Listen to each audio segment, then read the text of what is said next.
Caros irmãos, que Deus nos abençoe.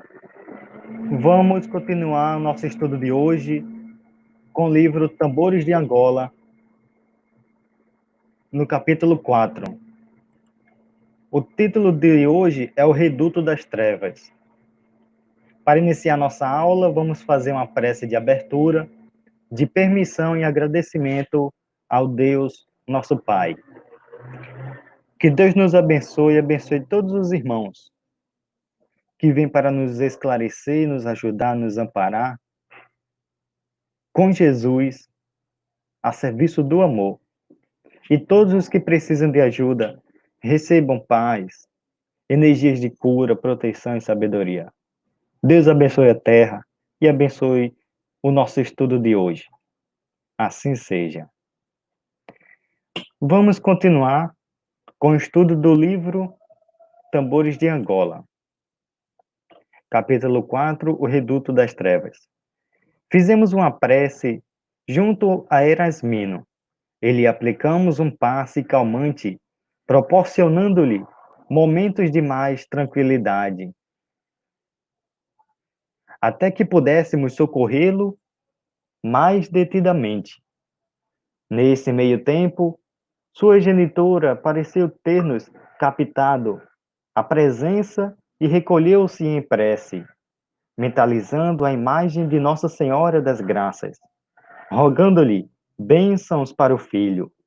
Suave luz envolveu-lhe o semblante e, juntando-se às energias de Arnaldo, projetou-se sobre a fronte de Erasmino, que adormeceu suavemente.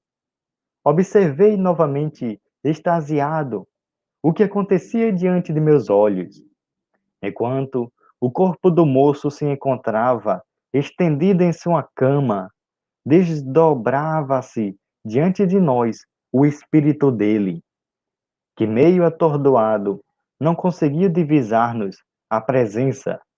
Parecendo um robô, dirigiu-se a esmo para a rua, como se fosse teleguiado por forças desconhecidas, embora se mantivesse ligado ao corpo físico por um cordão fluídico finíssimo, de coloração prateada.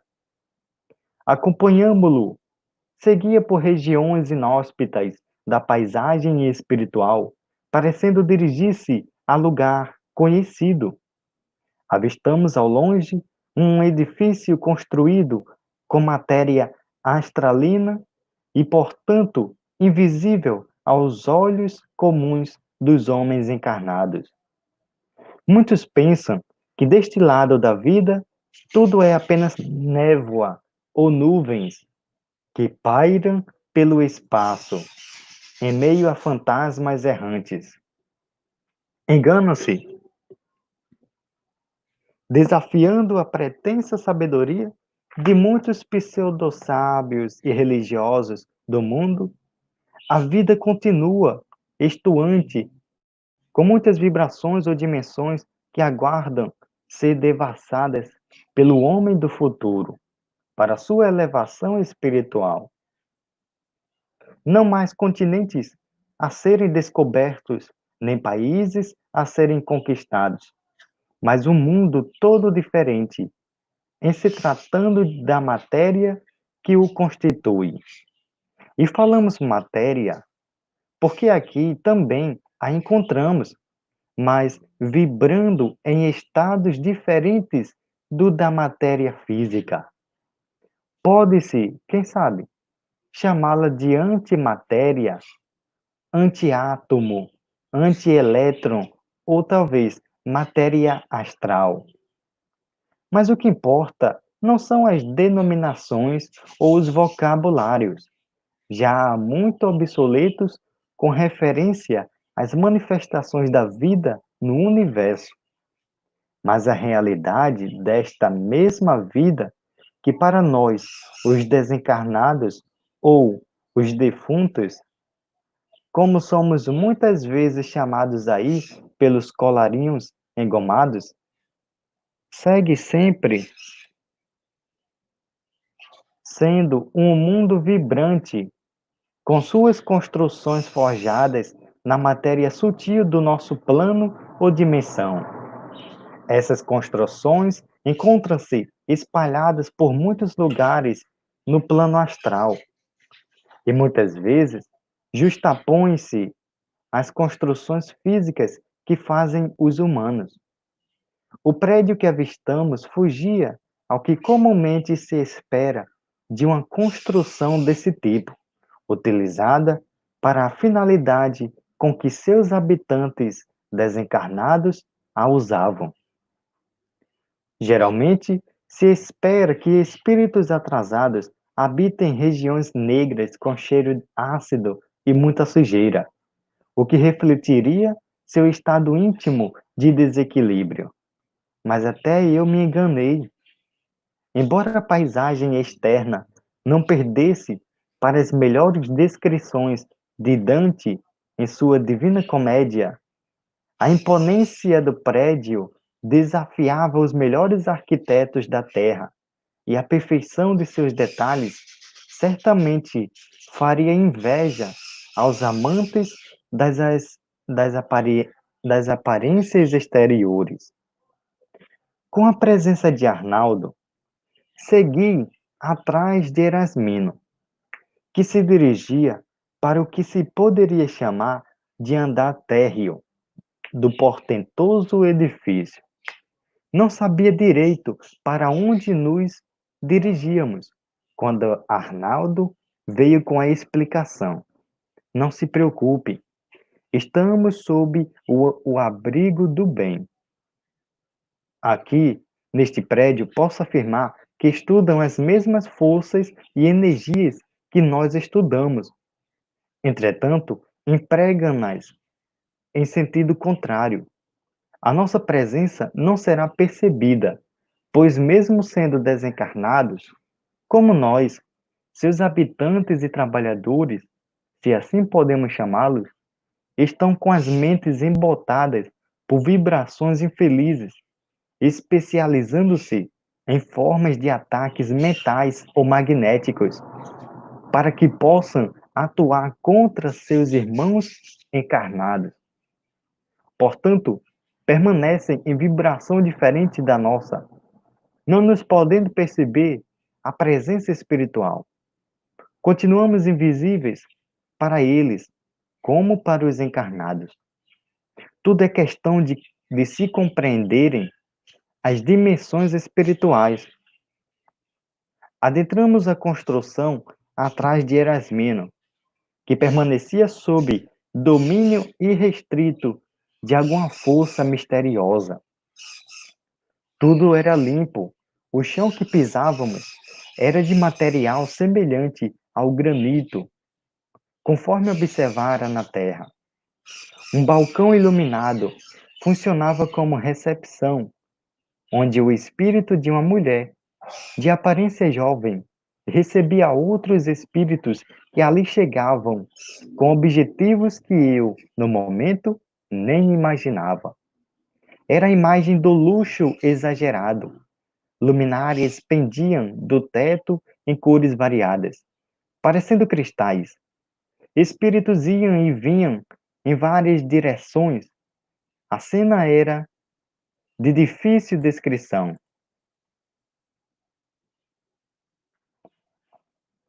Pela riqueza de detalhes, alguns dos espíritos estavam vestidos conforme o figurino de homens finos do século XX, trazendo no semblante a arrogância de certos magnatas que pude conhecer quando encarnado. Outros se mostravam em trajes de épocas variadas,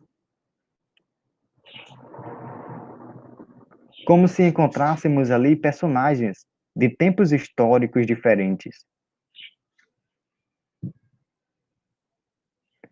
E outros ainda, nem tão arrumados assim, mas pareciam seres trevosos, com aparências terríveis que, caso se mostrassem aos encarnados, certamente causariam pavor. Era toda uma população de almas do outro mundo, ou deste mundo, que entravam e saíam do prédio. Olhando por aquilo que julguei serem vidraças, pude ver que do lado de fora, intensa tempestade se fazia dificilmente, sendo possível observar o ambiente externo. Em frente a algo que parecia um elevador, havia uma inscrição em vários idiomas. Aqui temos todas as possibilidades de executar seus planos de vingança. O ódio e o desespero são as forças que utilizamos para conduzi-lo ao seu objetivo. Por favor, procure na recepção a informação adequada para seu caso e conte com nosso sistema, pois ele nunca falha. Abaixo da inscrição estava assinado: Os Magos da Mente. Todo aquele conjunto arquitetônico fora então elaborado com a finalidade de abrigar espíritos dedicados a planos funestos de vingança. Era toda uma organização das trevas, com requintes da modernidade, da tecnologia e os demais recursos que o homem encarnado conhecia na atualidade, mas que certamente iriam além, com possibilidades que nós mesmos desconhecíamos. Entramos no elevador ou algo parecido, acompanhando o espírito desdobrado de Erasmino, que permanecia sob domínio invisível. Subimos vários andares e paramos em local desconhecido, onde havia nova placa com os dizeres Ala de Ciências Psicológicas. Seguimos Erasmino por extenso corredor, por onde trafegava grande quantidade de espíritos, enquanto outros esperavam sentados à porta de algumas salas, como se esperassem para ser atendidos. Havia placas de silêncio em várias portas, como se fossem consultórios de moderno edifício. O moço desdobrado parou mecanicamente em frente a uma porta que se abriu assim que ele chegou. Entrou silencioso e nós o acompanhamos. A sala era imensa, consideradas as proporções de outras semelhantes na Terra, com decoração esmerada e uma luminosidade avermelhada, envolvendo todo o apartamento. Móveis modernos foram moldados na matéria astral, de maneira a lembrar um consultório de psicanálise da crosta. Sentado atrás de algo que se afigurava a uma escrivaninha, estava um espírito de aparência grave, estatura alta, trajando um moderno terno preto, que, se visto por alguém da crosta, seria considerado de extremo bom gosto.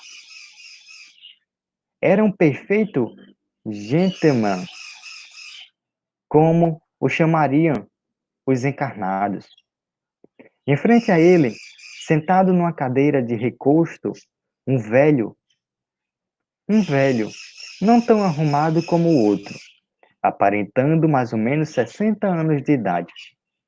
Mais ao fundo, dois outros espíritos de aparência jovem, impecavelmente trajados, com cabelos longos presos atrás. Formavam o grupo que ali encontramos. Tudo me parecia muito estranho, mas Arnaldo pediu-me para observar apenas, pois mais tarde teríamos como retornar ali para realizar alguma tarefa que teria relação com o caso. Eis nosso pupilo, falou o espírito que parecia comandar a situação. Veja como obedece-nos a influência. Aos poucos, irá se submetendo ao nosso domínio, até que esteja totalmente à nossa mercê. Mas vocês irão acabar com ele para mim? Esse miserável não me escapará, e espero que tenham condições de fazer o mesmo com aquela bruxa velha que se diz ser mãe dele. Falou o outro espírito, que parecia mais velho. o responsável pela desdita de Erasmino. Claro, claro, redarguiu o outro. Afinal, você é nosso cliente e aqui nós não brincamos em serviço. Vê meus dois amigos ali? Apontou para os dois espíritos que se mostravam mais jovens. São meus melhores magnetizadores, Elial e Dário. São, na verdade, dois excelentes psicólogos que conhecem a fundo os problemas da alma humana.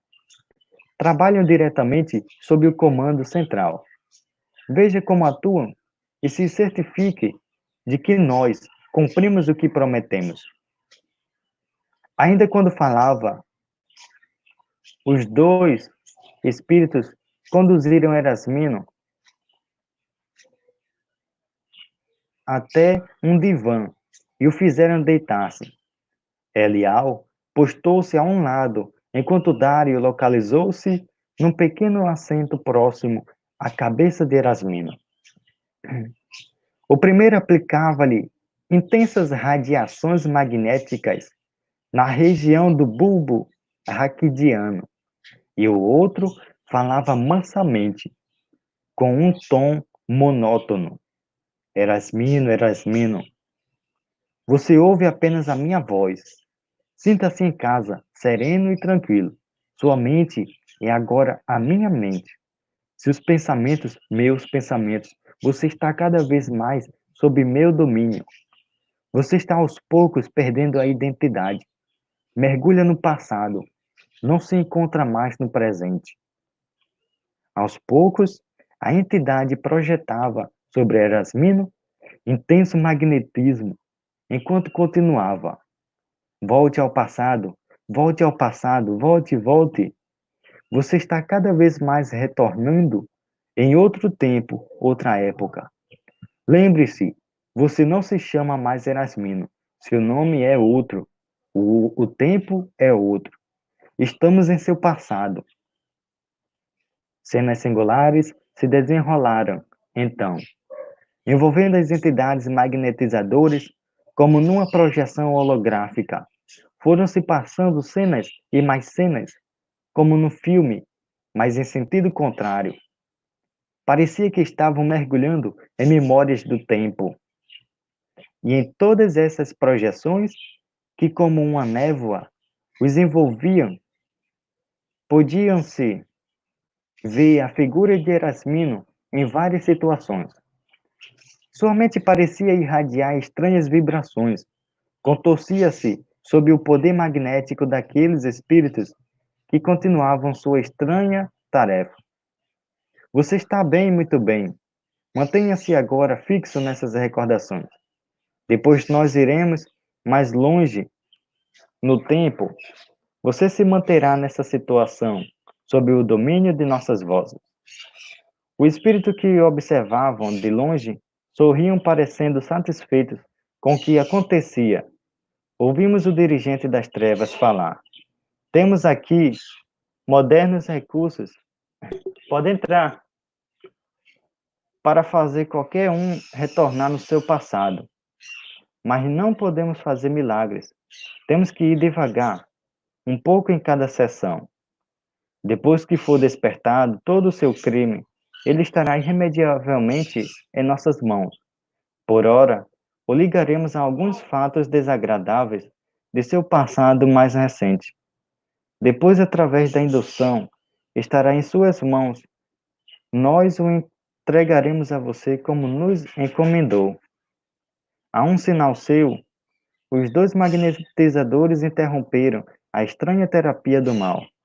Continuou. Como sabe? Nosso trabalho tem um preço. Sim, sim. Eu sei e estou disposto a tudo para me vingar. Pois bem, você tem muitos contatos entre os do submundo e nós temos interesses em comum. As entidades diabólicas discutiam planos de destruição e interferência no progresso individual e coletivo. Dário, espírito de aparência jovem, bem apresentado, olhos azuis intensos e sorriso largo. A um sinal do chefe, conduziu Erasmino para fora daquele prédio, levando-o para outra ala. Acompanhando-os, entramos em outro ambiente. Estava escrita a seguinte frase no portal de entrada: Ala de implantes e cirurgias. Olhei para Arnaldo e, a um sinal seu, permaneci calado, observando diante de nossa visão espiritual, surgia um estranho laboratório naquela construção das sombras. Aparelhos estavam espalhados por toda a ala, dispostos de maneira extremamente organizada. Espíritos vestidos de branco, parecendo enfermeiros e médicos, transitavam entre a aparelhagem, em perfeita disciplina e silêncio, parecendo um moderno computador. Estava sobre uma mesa um aparelho que mostrava contornos de um corpo humano em 3 dimensões, e mais afastadas, várias macas, o que sugeria uma ala de cirurgia. Erasmino, o espírito, que fora para lá conduzido, como hipnotizado, sob o domínio de Dário, deitado sobre a maca, em decúbito ventral. Esperava a intervenção diabólica dos espíritos trevosos. A organização era levada ao máximo de importância. Um dos espíritos vestidos de branco aproximou-se de Dário e, após trocar em breves palavras, dirigiu-se ao que se assemelhava a um computador. Falando algo por uma espécie de microfone, recebeu as informações de que necessitava, enquanto a imagem holográfica de Erasmino aparecia diante de si. Era extrema técnica a serviço das trevas. Dirigiu-se então para a maca, onde o espírito desdobrado do rapaz se encontrava, e começou uma estranha cirurgia. Pequeno aparelho foi implantado em determinada região do cérebro perispiritual de Erasmino, para produzir impulsos e imagens mentais, caso a técnica de indução psicológica falhasse. Eram extremamente rigorosos em suas realizações e não cometiam nenhuma imprudência. Tudo previram naquele caso doloroso, mas não sabiam da nossa presença no local, por estarmos em vibração mais elevada. Seus aparelhos não captavam nossa presença espiritual, nem eles tinham condições de detectar nossa presença, nossa vibração, por se localizarem em faixa mental inferior, com objetivos ignóbeis. As artimanhas das trevas poderiam ser consideradas perfeitas, não fossem suas reais intenções. Dário falava com o médico das trevas, com voz pausada e educação esmerada. Após a cirurgia, que não durou mais que alguns minutos, Erasmino foi liberado pela falange do mal, que permanecia em colóquio sombrio. Enquanto conversavam, Erasmino foi retornando pelo mesmo caminho por onde viéramos. Acompanhamo-lo de volta, anotando todos os detalhes da situação. Deixamos as perversas entidades no seu estranho conluio e segui calado o companheiro Arnaldo, que logo começou a me explicar. Vê, meu amigo, como os espíritos trevosos são organizados? Neste prédio encontra-se um dos postos mais avançados das sombras. Nele trabalham cientistas que se especializaram em doenças viróticas, epidemias e processos requintados de interferência nas estruturas celulares dos nossos encarnados, dos nossos irmãos encarnados. Outros, psicólogos, psiquiatras e psicanalistas, os quais, como estes que presenciamos, são especialistas nas questões da mente e nas modernas técnicas de psicoterapia. Pretendem atuar diretamente nas mentes de dirigentes mundiais com objetivos diabólicos. Pessoas que ocupam cargos importantes no mundo terreno, religiosos, pastores e dirigentes espirituais, são suas vítimas prediletas, a utilizarem o magnetismo, que sabem manipular com maestria. Toda essa organização lança mão dos modernos métodos desenvolvidos na Terra. Entretanto, fazem-no para prejudicar, atrasando o progresso da humanidade, pois sabem que bem pouco tempo lhes resta para continuarem com seus desequilíbrios, espalhando a infelicidade na morada dos homens. Em breve, poderão ser banidos da psicosfera do planeta e não ignoram o destino que podem ter. Os espíritos infelizes que lhes contratam os serviços especializados se mantêm a eles ligados por processos que não compreendem, pois eles mesmos se enganam com o poder ilusório que julgam possuir. Tentam fazer-se deuses e são, na realidade, apenas homens, embora desenfechados do corpo carnal. Mas eu não esperava que estes espíritos fossem tão requintados em suas ações e métodos. Falei para Arnaldo. Muitos pensam, inclusive, os espíritas, que as entidades das trevas são espíritos que pararam no tempo e que se utilizam ainda de métodos antiquados de domínio, quais os que se utilizavam na Idade Média da Terra ou nas civilizações mais antigas, que desapareceram ao longo dos séculos. No entanto, podemos observar que tais criaturas infelizes, como os homens na crosta, se disfarçam sob o manto enganador das aparências, das construções suntuosas, sob o abrigo da vaidade e do orgulho mal dissimulados. E como os homens terrestres guardam sob essa aparência a sordidez do caráter inferior a serviço de intenções inconfessáveis. Também as forças das trevas têm o requinte da civilização. Calados, seguimos Erasmino de volta ao ambiente doméstico, onde repousava seu corpo físico.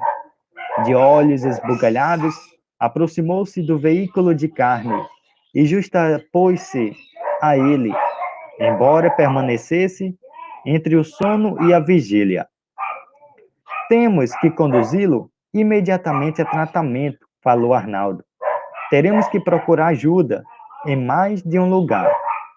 Por enquanto, os danos são reversíveis, mas teremos que apressar a ajuda. Oramos juntos e partimos para outros sítios à procura de socorro. Caros irmãos, estudamos o capítulo 4, intitulado O Reduto das Trevas, do livro Tambores de Angola.